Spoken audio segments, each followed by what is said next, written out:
Calgary tonight. A heavy downpour swamped the sewage system and caused new flooding. Hardest hit was Sunnyside, where people are still trying to get back to normal after the disaster. Gary Bobrovitz is just back from the scene. Gary, emergency crews responding to dozens of calls for help tonight.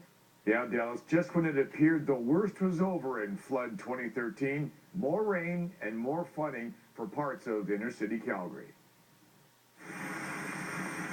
The flash storm flooded Memorial Drive in both directions by 3rd Street Northwest, forcing a temporary closure.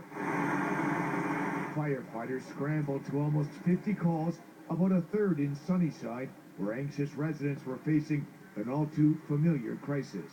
We were having a barbecue, and all of a sudden it rained, and we have new water in our basement now. We gutted every single basement on our block. Every single house got gutted. Here you are again. Here we are again, yeah.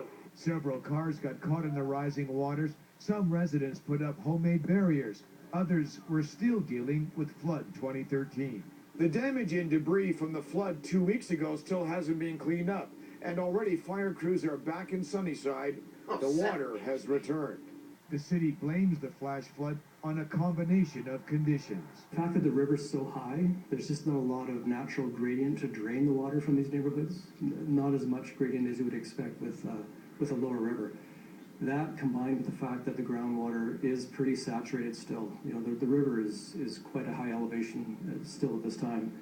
Those factors compound to back water up into these soils still and to keep the water in the soil levels quite high. There is more rain expected. The city is monitoring weather conditions and the water levels in the Bow and Elbow rivers, hoping for the best and fearing for the worst.